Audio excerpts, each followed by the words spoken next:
എന്താണ് സംസാരിക്കുന്നത്? എണ്ടിയോ? ആ സാറേ, ഞാൻ പൂത്തോട്ടേന്ന് പാക്കരനാ. പൂത്തോട്ടേന്ന് പാക്കരനോ? ആ, പത്രത്തിന്റെ ഏജന്റ്. ഓ, നമ്മുടെ ഏജന്റ് പാക്കരൻ. പാക്കര, നമ്മുടെ പത്രം ശരിക്കും പോകുന്നുണ്ടോ? ആ, നന്നായിട്ട് പോകുന്നുണ്ട്. നന്നായിട്ട് പോകുന്നുണ്ടോ? പിന്നെ ശരിക്കും പോകുന്നുണ്ട്. അടിപൊളിയായിട്ട് പോകുന്നുണ്ടോ? പിന്നെ ഇന്നലെ 7000 കോപ്പി മഴ നനഞ്ഞു പോയി. അതിന് ദിവസം 5000 കോപ്പി ചെതലെടുത്ത് പോയി. പിന്നെ കുറെ കപ്പലണ്ടിക്കാരും മീൻകാരും ഒക്കെ കൊണ്ടുപോയി. അതെ പാക്കര, പത്രം ഇവിടുന്ന് കൊണ്ടുപോയാൽ മാത്രം പോരാ, പൈസ എങ്ങനെ എത്തിക്കാൻ നോക്കണം. ഒരു 4500 കോപ്പി വെറുതെ ഇരിപ്പുണ്ട്. അത് തൂക്കി വിട്ടിട്ടാണെങ്കിലും കാശ് അങ്ങോട്ട് കൊണ്ട തന്നേക്കാം. തന്നാ മതി, തന്നാ മതി. സാറേ, ഇല്ല ഹർത്താലല്ല. ഞാൻ പത്രവിടാൻ വേണ്ടി ചെന്നപ്പോ ഹർത്താലുകാരന്റെ കൈയും കാലൊക്കെ തല്ലി ഒടിച്ചു സാറേ. എടോ, തനിക്ക് വാ തുറന്ന് പറയാൻ പാടില്ലായിരുന്നു. എന്തേ? ഹർത്താലിനും ബെന്ദിനും പാലിനെയും പത്രത്തിനൊക്കെ ഒഴിവാക്കിയേക്കെന്ന് പറയാൻ പാടില്ലായിരുന്നോ? ഞാൻ പറഞ്ഞതാണ് സാറേ. അപ്പൊ അവര് പറഞ്ഞ് പാലും പത്രമൊക്കെ ഒഴിവാക്കിയിട്ടുണ്ട്, പക്ഷെ പത്രക്കാരെ ഒഴിവാക്കിയിട്ടില്ലെന്ന് പറഞ്ഞാണ് സാറേ എന്റെ കൈയും കാലും തല്ലി ഒടിച്ചത്. ഒക്കണം ചവിട്ടിയാൽ എന്നെ ഓടിച്ചോളി. അതുപോലും പറയാൻ പാടില്ലായിരുന്നു. സാറേ, ഞാനിവിടുത്തെ ആരാ? താനിവിടുത്തെ ആരാണ്? ഞാൻ ആരാ ഇവിടെ? താനിവിടുത്തെ പിയൂൺ. വീടാണേ. ആ. എത്ര കാലം കൊണ്ട് ഞാൻ അവിടെ ജോലി ചെയ്യുന്നു? താനിപ്പോ ഒരു 10-15 വർഷമായിട്ട് ഇവിടെ ജോലി ചെയ്യുന്നു. 15 വർഷമായിട്ട് ഞാൻ അവിടെ ജോലി ചെയ്യുന്നുണ്ട്. പട്ടിയെപ്പോലെ കിടന്ന് ഞാൻ പണിയെടുക്കുന്നുണ്ട്. ഉവ്വ. ഇത്രയും കാലമായിട്ട് സാറ് എനിക്കൊരു ശമ്പളം കൊടുത്തു തന്നിട്ടുണ്ടോ? ഇല്ല. ഇല്ല. എന്തെല്ലാം പണി അവിടെ ചെയ്യുന്നുണ്ട്. സാറിന് ഈ ഓഫീസിലെ പണികൾ മൊത്തം നോക്കുന്നുണ്ട്, മിഷീന്റെ പണി നോക്കുന്നുണ്ട്, സാറിന് കുട്ടികളെ സ്കൂളിൽ വിടാൻ പോകുന്നുണ്ട്, ആരെങ്കിലും സാരി കൊണ്ട് കൊടുക്കുന്നുണ്ട്. ഇത്രയും കാലമായിട്ട് എനിക്ക് 10 പൈസ സാർ എനിക്ക് കൂട്ടി തന്നെ സാറ്. എനിക്ക് ഞാൻ മാസം 1000 രൂപ തരുന്നില്ലേ? 1000 രൂപ ഇപ്പോഴത്തെ കാലത്ത് 1000 രൂപ കൊണ്ട് എന്തെല്ലാം സാധിക്കുമോ സാർ? സാറ് പറ. എനിക്കിപ്പോ എന്താ വേണ്ടത്? എനിക്ക് ശമ്പളം കൂടി തരണം. ശമ്പളം കൂടി തരണം. ശമ്പളം കൂടി തന്നാ മതിയോ? ആ, മതി. ഇനി മുതൽ പിയൂണായ തനിക്ക് 3000 രൂപ ഞാൻ ശമ്പളം തരും. സന്തോഷമുണ്ട്. സന്തോഷമായല്ലോ? സന്തോഷമായി. ഹാപ്പിയായല്ലോ? ഹാപ്പിയാണ്. തൃപ്തിയായല്ലോ? പതിയാണ്. പിന്നെ ഒരു കാര്യം ശ്രദ്ധിക്കണം. എന്താണ് സാറേ? 3 മാസം കൂടുമ്പോ 3000 രൂപ ഒന്ന് മേടിച്ചിട്ട് പോയിക്കോളാം. കൃത്യമായിട്ട് വന്നോളാം. ഓക്കെ. പിന്നെ നാളത്തെ പത്രത്തിൽ കൊടുക്കാനുള്ള റെഡിയാക്കിയിട്ടുണ്ട്. ഞാൻ എഴുതിക്കൊണ്ട് വന്നിട്ടുണ്ട്. ആ ഫ്രണ്ട് വരി കൊടുക്കണമെന്ന് വായിച്ചേ. വായിക്കും. ഓണോത്തിക്കര പഞ്ചായത്ത് പ്രസിഡന്റ് വാഹനാപകടത്തിൽ പെട്ടു. ആ കാള രാത്രിയിൽ തന്നെ മരിച്ചു. ആ കാള ഓണോത്തുകര പഞ്ചായത്ത് പ്രസിഡന്റ് വാഹനാപകടത്തിൽപ്പെട്ടു. ആ കാള രാത്രിയിൽ തന്നെ അന്തരിച്ചു. പ്ലാച്ചിമടയിലെ കോഴികൾ കൂവി കൊക്കോ കൊക്കോ കൊക്കക്കോള. സാർ, ഞാൻ പ്രശസ്ത കവി കിടുമ്പലിട്ടു. കിടുമ്പലിട്ട് വന്നതിന്റെ ഉദ്ദേശം എന്താ? സാർ, ഞാൻ കഴിഞ്ഞ മാസം അക്ഷരത്തെറ്റ് എന്ന് പറഞ്ഞ ഒരു കവിതയും കൂടെ അയച്ചിരുന്നു. അത് താനാണ് അയച്ചത്? അത് പ്രസിദ്ധീകരിക്കേണ്ടില്ല, അതൊന്നും അറിയാൻ വേണ്ടി വന്നത്. ആട്ടെ, എന്താ നിന്റെ കവിതയുടെ പേര്? അക്ഷരത്തെറ്റ്. ആ ഒറ്റ കാരണം കൊണ്ട് ഞാൻ ആ കവിത പ്രസിദ്ധീകരിച്ചില്ല. ഏത് കാരണം കൊണ്ട്? അക്ഷരത്തിന്റെ ആദ്യം നീ പോയി 2 അക്ഷരം പഠിക്കാൻ നോക്കണം. എന്റെ പൊന്നു സാറേ, അങ്ങനെയാണ് ഞാൻ വേറൊരു കവിത അയച്ചു. ഏത്? അതിനെപ്പറ്റി ഒരു വിവരമില്ലല്ലോ. അത് വായിച്ചപ്പോഴേ എനിക്ക് മനസ്സിലായി നിനക്ക് ഒരു വിവരം ഇല്ലാന്ന്. പശുവേ കിളി പിടിച്ചു. ഇതെന്താ ഇത്? പശുവേ കിളി പിടിച്ചു. പശുവിനെ കിളി പിടിച്ചു. എന്റെ പുതിയ കവിതയുടെ പേരാണ് പശു വെകിളി പിടിച്ചു. പശു വെകിളി പിടിച്ചു. വാഗമരത്തോട്ടിൽ നിന്നെയും കാത്തു ഞാൻ നിൽക്കേ. അരെ വാ. എന്നെ സാർ വിശേഷമൊക്കെ ഓടാണ്. കണ്ടു ഞാൻ നിൻ തന്തയുടെ തനി സ്വരൂപം. എന്തൊക്കെ വിളിക്കരുത്. ഇല്ലാത്തവരെ ഞാൻ വിളിക്കില്ല. വാടി വാടി ആരെയാണ് നീ വാടിന്ന് വിളിക്കണത്? വാടിക്കരിഞ്ഞു പോയോരൻ സ്വരങ്ങൾ. പൊട്ടിയോ? വല്ലതും പൊട്ടിയെന്ന് വിളിക്കരുത്. പൊട്ടിക്കരഞ്ഞുകൊണ്ട് ഞാൻ പാടുന്നു.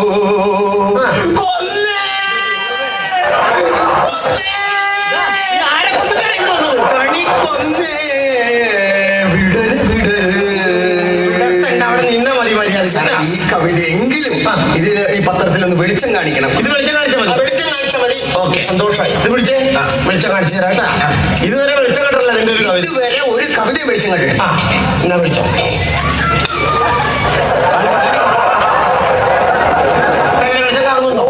ഞാൻ വെളിച്ച് ഇത്ര വെളിച്ചോണ്ടെന്ന് പറഞ്ഞാൽ ഞാൻ വേറെ എവിടെയെങ്കിലും ഉണ്ട്. ദേശപാലി ഇല്ലായിരുന്നു. സ്വാമിയെ ശരണമയ്യപ്പ. സന്തോഷമായി വരും. ഇങ്ങനെയുള്ളവന്മാർക്ക് ഇതൊരു പാഠമായിരിക്കും. ഇയാളുടെ പേപ്പർ മാത്രം മൂക്കിന്റെ കരിഞ്ഞു പോതേ. എന്താ? എന്റെ പൊന്നു സാറേ, നമ്മുടെ പേപ്പറിനകത്ത് പുതിയൊരു സോപ്പിന്റെ പരസ്യം വന്നിരിക്കുന്നു. എന്താ? എന്നാ മണം ചോദിക്കും. ഇതെന്താ ഒരു മണമില്ലാത്ത അത് തന്നെ, പന്ന ഇതൊക്കെ എങ്ങനെ മാർക്കറ്റിലൊക്കെ ആളുകൾ വാങ്ങിക്കും? അതെ പിന്നെ സാറേ ഞാൻ അപ്പം കിടന്ന് തെറി പറയുന്നത് കേട്ടോ. ആര്? മിഷീൻ ഓപ്പറേറ്റർ കിടന്ന് തെറി പറഞ്ഞോണ്ടിരിക്കുക. മെഷീൻ ഓപ്പറേറ്റർ തെരുവിടെ എന്തിനാ? സാറേ മഷി വേണമെന്ന്. മഷി ഇടണോ? ആ അച്ഛനിക്ക് മഷി വേണം. ഓ ഇനിയിപ്പോ എത്ര പേപ്പർ അടിക്കാനുണ്ട്? ഒരു 50,000 കോപ്പികൾ ഉണ്ടെന്നാ പറയും. 50,000 പേപ്പർ അച്ചടിക്കണി കൈ അടിച്ചു എന്തിനാ സാറേ? ഉള്ള മഷി ഉണ്ട്, അതുകൊണ്ട് അടിക്കാൻ പറയാം. അല്ലെ ഇതിപ്പം ഉള്ളതുകൊണ്ട് അടിക്കാൻ പറയണോ? പറയാം മഷി കൊടുക്കട്ടെ. മച്ചി കൊടുക്കട്ടാ. പണി മുടങ്ങല്ലേ. പത്രം 50,000 അടിക്കാനുള്ളത്. ദേഹം മൊത്തം മഷി പറ്റി. ഓ സാരമില്ല, മഷി ചെയ്ത ആളേതാ തിരിച്ചറിയാൻ ഇച്ചിരി ബുദ്ധിമുട്ടേണ്ടി വരും. ആരാ മനസ്സിലായില്ല? ഞാൻ സ്ട്രൈറ്റിൽ നിന്ന് വരിക. സ്ലേറ്റിന്നോ? അല്ല സ്റ്റേറ്റിൽ നിന്ന്. ഓ സ്റ്റേറ്റ് അമേരിക്കയിൽ വരും. ആ പറയും. എന്റെ അച്ഛൻ മരിച്ചുപോയി. ഓ ഒരു ന്യൂസ് കൊടുക്കണം. അതിനൊന്ന് കൊടുക്കാലോ. അതിന്റെ ഡീറ്റെയിൽസ് ഒന്ന് പറഞ്ഞോളൂ. ഡീറ്റെയിൽസ് എഴുതിക്കൊണ്ട് വന്നിട്ടുണ്ട്. ആ കൊണ്ടുവരും. ആ പറഞ്ഞോട്ടാ. എനിക്കോ നിര്യാതനായി. നിര്യാതനായി. എന്റെ അച്ഛൻ എന്റെ അച്ഛൻ ജോർജ് ഫെർണാണ്ടസ് സ്റ്റിൽബർഗ്. എങ്ങനെ? George Fernandez Stillberg. ശരിക്കും ഒറിജിനൽ പേരെന്താ? ഒരു പേര് കാടിക്കൽച്ചി കർമ്മൻ. അടിക്കൽക്ക് കറമ്പൻ. എഴുതിക്കോ. ഓക്കെ. പ്ലെയിൻ ഇടിച്ച് മരിച്ച വിവരം. സത്യത്തിൽ എങ്ങനെയാ വെച്ചത്? പ്ലെയിൻ ആണ് ഇടിച്ചത്. സത്യം പറയും ചളക്കുഴി വീണ് മരിച്ചു. അതാണ് പ്ലെയിൻ ഇടിച്ചത്. ഞങ്ങളൊക്കെ അമേരിക്കയിലാണ്, ഒരു വെയിറ്റ് വേണ്ടേ. ഓ മരിച്ച വിവരം നിങ്ങൾ അറിഞ്ഞു കാണുമല്ലോ. കാണുമല്ലോ. അച്ഛന്റെ ശവമടക്കി അച്ഛന്റെ ശവമടക്ക് വൻപിച്ച വിജയമാക്കി തീർക്കാൻ വൻപിച്ച വിജയമാക്കി തീർക്കാൻ ബന്ധുക്കളും സുഹൃത്തുക്കളും കാറിൽ തന്നെ വന്ന് പങ്കെടുക്കുമെന്ന് അപേക്ഷിക്കുന്നു. അപേക്ഷിക്കുന്നു.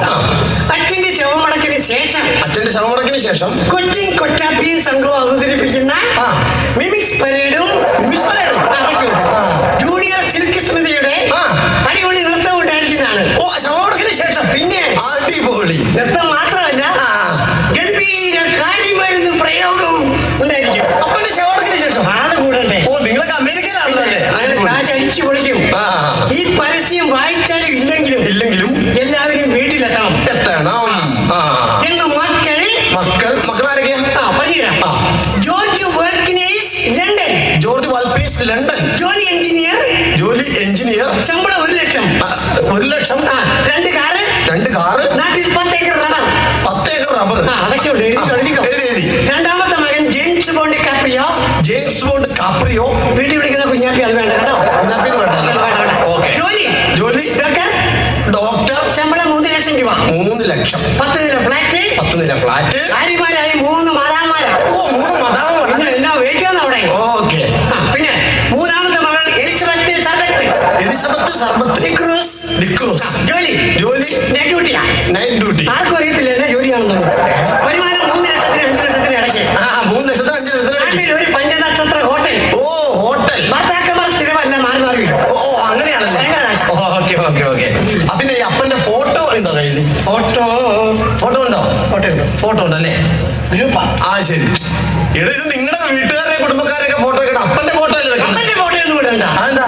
ചാണകക്കുഴി വീണ അപ്പന്റെ ഫോട്ടോ ഇട്ടല്ലേ വെയിറ്റ് പോകും. അപ്പന്റെ മകൻ അറിയാം അതൊക്കെ ഇട്ട് കഴിഞ്ഞാൽ നിങ്ങളുടെ ഫോട്ടോ ഇട്ടത് ഞാൻ എന്ത് ചെയ്യാനാ? ഒരു കാര്യം ഇവിടെ നല്ല ഗ്ലാമറുള്ള ആരുടെയെങ്കിലും ഫോട്ടോ ഉണ്ടെങ്കിൽ സാർ എടുത്തിട്ടോ.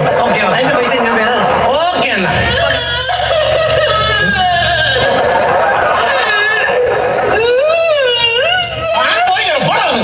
അമേരിക്കയ്ക്ക് വരാൻ താല്പര്യമുണ്ട്. അയ്യോ അതിനാണ് കാരണം. എന്താ പറ്റിയത്? ചരമവാർത്തയാണല്ലേ കൊടുക്കാം. ആരാ മരിച്ചു പോയത്? ഭർത്താവ് മരിച്ചു അല്ലേ? ഓക്കെ എഴുതിക്കോളാം. തുണി നനച്ചുകൊണ്ടിരുന്ന എന്റെ ഭർത്താവ് ശങ്കരൻ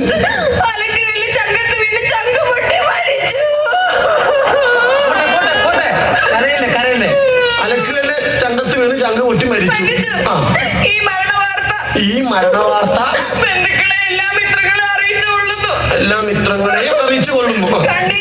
കണ്ണീരോടെ ഭാര്യ സുലോചന 24 വയസ്സ്. നല്ല വെളുത്ത നിറം. നല്ല ഉയരം. സുന്ദരിയും സുസ്മേര ദൃഷ്ടഗോത്രകിയും ചുറുചുറുക്കുള്ള ആൺകുട്ടികളിൽ നിന്നും വിവാഹാലോചന ക്ഷണിക്കുന്നു.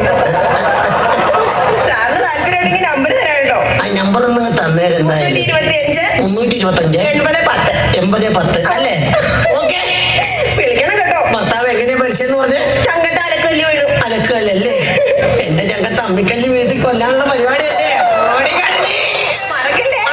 മറക്കില്ല. എന്റെ ദൈവമേ, ഇതുപോലെ ഓരോ ചരമവാർത്ത വന്നിട്ട് സമയം പോയാല്. സാറേ ഇപ്പൊ പോയ ആ ചേച്ചി അടിപൊളിയാ. അടിപൊളിയാണ്. തനിക്ക് എങ്ങനെ പഠിച്ചത്? ഒരു അടി എന്നാൽ ഇവിടെ പൊളിഞ്ഞു പോയി. ഇവിടെ വാർത്ത ഉണ്ടാക്കാനുള്ള റിപ്പോർട്ടർ എന്ന് പറഞ്ഞ ഒരുത്തിന് ഇവിടെ നിയമിച്ചിട്ടില്ലേ? ഇവിടെ ഉണ്ടായിരുന്നു സാറ്. അത് തെറ്റി വിളിക്കുന്നു. ഏതോ തന്നോട് പത്രത്തിൽ പൊടിക്കൈ എന്ന് പറഞ്ഞൊരു പങ്ക്തി എഴുതാൻ പറ്റും. താൻ പൊടിക്കൈ വല്ലതും എഴുതിയിട്ടു? ഞാൻ അപ്പുറത്ത് നിന്ന് പൊടിക്കൈ എഴുതിക്കൊണ്ടുവരെ. എന്താ താൻ പൊടിക്കൈ എഴുതിയെന്താ? പൊടിക്കൈ അടിപൊളി പൊടിക്കൈയാ. എഴുതിട്ടോ. മുട്ട തറയിൽ വീണ് പൊട്ടാതിരിക്കാനുള്ള പൊടിക്കൈ. മുട്ട തറയിൽ വീണ് പൊട്ടാതിരിക്കാൻ. കൊള്ളാം, നല്ല ഐഡിയ. മുട്ടയൊക്കെ തറയിൽ വീണ് പൊട്ടിപ്പോവാണ്. അതിനുള്ള പൊടിക്കൈ. മുട്ട തറയിൽ വീണ് പൊട്ടിപ്പോകാതിരിക്കാൻ അടുക്കളയുടെ തറയിൽ 8 ഇഞ്ച് കനത്തിൽ സ്പോഞ്ച് വിരിക്കുക. പൊടിക്കൈ. അടുക്കള മൊത്തം 8 ഇഞ്ച് കണക്കിൽ സ്പോഞ്ച് വിരിക്കുക. തറയിൽ വീണ് പൊട്ടില്ല. പൊടിക്കൈ. വേറെ അടിപൊളി പൊടിക്കൈ ഉണ്ട്. ഉള്ളി അരിയുമ്പോൾ കണ്ണിൽ നിന്നും വെള്ളം വരാതിരിക്കാനുള്ള പൊടിക്കൈ. അത് കൊള്ളാം. സാധാരണ പെണ്ണുങ്ങളുടെ കണ്ണിൽ നിന്ന് ഇങ്ങനെ വെള്ളം ഉള്ളി അരിയുമ്പോ വെള്ളം വരാതിരിക്കാൻ എന്ത് ചെയ്യണം? വരാതിരിക്കാൻ വേണ്ടി പല ബീട്രൂട്ടാ, ക്യാരറ്റാ, ബീൻസാ, തക്കാളി അതൊക്കെ എടുത്തു വെച്ചാൽ പൊടിക്കൈ. പിന്നെ അടുത്ത നല്ല അടിച്ചുപൊളി നല്ല അടിപൊളി പൊടിക്കൈ. ബിരിയാണിക്ക് രുചി കൂടാനുള്ള പൊടിക്കൈ. അത് വേണം. പല ഞാനാ സാറാ ബിരിയാണി ഉണ്ടാക്കി രുചി കൂടണമെന്ന് യാതൊരു നിർബന്ധമില്ല. അപ്പൊ ബിരിയാണിക്ക് രുചി കൂടാനുള്ള പൊടിക്കൈ. അതായത് ബിരിയാണി ഉണ്ടാക്കാൻ അറിയാവുന്ന ആരെങ്കിലും കൊണ്ട് ഉണ്ടാക്കിപ്പിച്ചിട്ട് നമ്മൾ വല്ല കസേരയിട്ട് മാറിയിരിക്കണം. ഫോട്ടോ എടുക്കാനെന്ന് പറഞ്ഞ് ഡെയിലി പൈസ മേടിച്ചിട്ട് പോകണ്ടല്ലോ. അവനെവിടെ? അയാളുടെ ഒരു മീശ, ഒരു തലേ. ഇത്രയും നാൾ താൻ ഈ പത്രത്തിൽ റിപ്പോർട്ടറോ അല്ലെങ്കിൽ ഫോട്ടോഗ്രാഫറൊക്കെ ആയിട്ട് വർക്ക് ചെയ്തിട്ട് ഏതെങ്കിലും ഒരു ഫോട്ടോ താൻ മര്യാദയ്ക്ക് എടുത്തുകൊണ്ട് വന്നിട്ടുണ്ടോ? കഴിഞ്ഞ ന്യൂ ഇയറിന്റെ അന്ന് ഉദയസൂര്യന്റെ ഒരു ഫോട്ടോ എടുത്തുകൊണ്ട് വരാൻ വേണ്ടി താൻ എടുത്തുകൊണ്ട് വന്നു. ഞാൻ അവിടെ രാവിലെ വന്നപ്പോഴേക്കും സൂര്യനെ കുതിച്ചു പോയി കഴിഞ്ഞു. പിന്നെ അടുത്തുള്ള ഒരു തട്ടുകടയിൽ കയറി ഒരു ബുൾസൈ മേടിച്ചിട്ട് അതിന്റെ ഫോട്ടോ എടുത്ത്. എന്തായാലും സൂര്യൻ വെച്ച ഒരു ഫോട്ടോ കണ്ടപ്പോ ഒരു സാറിന് നാളെ രാവിലെ അടിപൊളി വാർത്തയുമായിട്ട് നമ്മുടെ പത്രം പുറത്തിറങ്ങണം. കേട്ടല്ലോ? ഇപ്പൊ വാർത്ത കൊണ്ടുവരാൻ പറഞ്ഞ് പോയതാ. മണിക്കൂർ 4 ഇവന്മാരിത് എവിടെ പോയി കിടക്കണം? എന്റെ ദൈവമേ, അവർ കഴിക്കുന്ന പറഞ്ഞ് വരുന്നുണ്ട്. അടിപൊളി വാർത്ത. സാറേ ഞങ്ങൾ ഈ സുനാമിനെ കുറിച്ച് അറിയാൻ വേണ്ടി നമ്മുടെ കടപ്പുറത്ത് നിന്ന് അവിടുത്തെ കിട്ടി ഞങ്ങൾക്ക് ഒരു കുടം കിട്ടിയിട്ടുണ്ട്. അപ്പൊ എഴുതാം. കള്ളിൻകുടത്തിനുമുണ്ട് കാതരയുടെ കഥ പറയാൻ. കള്ളുകൂടൊന്നുമല്ല. പിന്നെ ഇത് കണ്ടിട്ട് എനിക്ക് തോന്നുന്നത് ഇത് എന്തോ നിധിയാണെന്നാണ് ഈ കുടത്തിൽ. അയ്യോ, എന്നാ തുറയണോ? ദൈവമേ, നിധികളുടെ ഈ പത്രം നമ്മൾ അടിച്ചു പൊളിക്കും.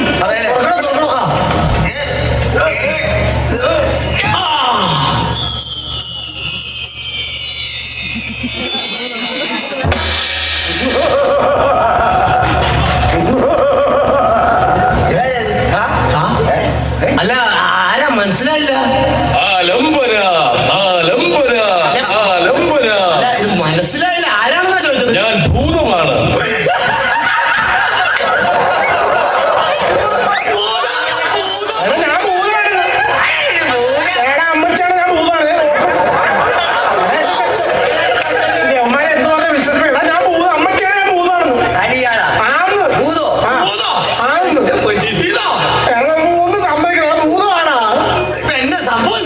ഞാൻ നൂറ്റാണ്ടുകളായി ഈ കുടത്തിനുള്ളിൽ ആവാഹിക്കപ്പെട്ടിരിക്കുകയായിരുന്നു. അതെ, നിങ്ങൾ 4 പേരും ചേർന്നാണ് എന്നെ മോചിപ്പിച്ചത്. എന്റെ കയ്യിൽ 4 വരങ്ങളുണ്ട്. നിങ്ങൾ എന്ത് വരം ചോദിച്ചാലും അത് ഞാൻ തരാൻ തയ്യാറാണ്. പറയൂ, നിങ്ങൾക്ക് എന്ത് വരമാണ് വേണ്ടത്? 4 വരം ചോദിച്ചാൽ കിട്ടുമോ? ഉറപ്പായിട്ട് കിട്ടുമല്ലോ. ഉറപ്പാണ്. 5ാമതൊന്നും ചോദിച്ചാൽ കിട്ടുമോ? ഇല്ല. ഉറപ്പല്ലേ? ഉറപ്പാണ്. എന്നാ എന്റെ ഭൂതമേ, ഈ മെനകെട്ടവന്റെ വൃത്തികെട്ട വസ്ത്രത്തിൽ കിടന്ന് നാളെ കുറെ ആയി ഞാൻ അറിയിക്കാൻ തുടങ്ങിയിട്ട് എന്നെ എത്രയും പെട്ടെന്ന് സ്വിറ്റ്സർലാൻഡിലേക്ക് അയക്കെന്റെ ഭൂതമേ. എന്റെ ആഗ്രഹം പോലെ നീ സ്വിറ്റ്സർലാൻഡിലേക്ക് പോകട്ടെ. ജിം ഭൂം ഭാ. കണ്ടോ, അവന്റെ ആഗ്രഹം പോലെ അവൻ സ്വിറ്റ്സർലൻഡിലേക്ക് പോയി കഴിഞ്ഞു. ഇനി 3 വരങ്ങളാണുള്ളത്. പറയൂ. എനിക്ക് വേണം വരം. പറയൂ. അതെ, ഞാൻ ഒരു കാര്യം പറയട്ടെ. ഈ മെനകെട്ടവന്റെ കൂടെ 15 വർഷമായി ഞാൻ ഫോട്ടോഗ്രാഫറായിട്ട് ജോലി നോക്കുന്നത്. 10 പൈസ വരെ എന്നെ വരെ കൃത്യമായിട്ട് ശമ്പളം തന്നിട്ടില്ല. പല്ല് മാത്രമേ എനിക്ക് കൊണ്ടിട്ടുള്ളൂ. അതിന്റെ പേരിൽ എന്നെ വല്ല പാരീസിലോ ലണ്ടനിലോട്ടോ പറഞ്ഞയക്കണമെങ്കിൽ ഞാൻ അവിടെ കൊച്ചു കൊച്ചു പടങ്ങളൊക്കെ എടുത്ത് ജീവിച്ചോളാം. എന്റെ ഭൂതമേ, എന്നെ അങ്ങോട്ടൊന്ന് പറഞ്ഞയച്ചാൽ മതി. ശരി, നിന്റെ ആഗ്രഹം പോലെ നീ പാരീസിലേക്കോ ലണ്ടനിലേക്കോ പോകട്ടെ. ജിം ഭൂം ഭാ. അങ്ങനെ രക്ഷപ്പെട്ടു. ഭൂതമേ, ഇനി 2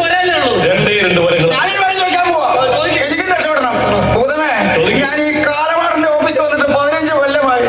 ഇവന്റെ വീട്ടിൽ കയറി തുണി അലക്കുകയും ഭാര്യയ്ക്ക് സാരി മേടിച്ചു കൊടുക്കാൻ ഞാൻ കഷ്ടപ്പെട്ട് എനിക്ക് വയ്യ. എന്റെ പൊന്നു ഭൂതമേ, എന്നെ ന്യൂസിലാൻഡിൽ വിടണം. ഞാൻ വല്ല ന്യൂസ് പേപ്പർ പോയി കേട്ടോ അവിടെ കഴിഞ്ഞോളാം പ്ലീസ്. ശരി, നിന്റെ ആഗ്രഹം പോലെ നീ ന്യൂസിലാൻഡിൽ ന്യൂസ് പേപ്പർ ബോയ് ആയി വാഴട്ടെ. ജിം ഭൂം ഭാ. അവരെ 3 പേരെ പറഞ്ഞിട്ടല്ലേ? അതെ, പറഞ്ഞു വിട്ടു. ഇനി ഒരു വരം കൂടി ഇനി ഒരേ ഒരു വരമേ ഉള്ളൂ, അത് നിനക്കുള്ളതാണ്. പറയൂ, നിനക്ക് എന്ത് വരമാണ് വേണ്ടത്? വരായാലും കരയായാലും വേണ്ടില്ല. നാളെ രാവിലെ എനിക്ക് പത്രം എടുക്കണം. ഇവിടെ നിന്ന് പറഞ്ഞു വിട്ടാ 3 എണ്ണത്തിന് എനിക്ക് ഇപ്പൊ ഇവിടെ കൊണ്ടു തന്നെ. ശരി, നിന്റെ ആഗ്രഹം പോലെ തന്നെ നടക്കട്ടെ. ജിമ്മാനക്കിടി എനിക്ക്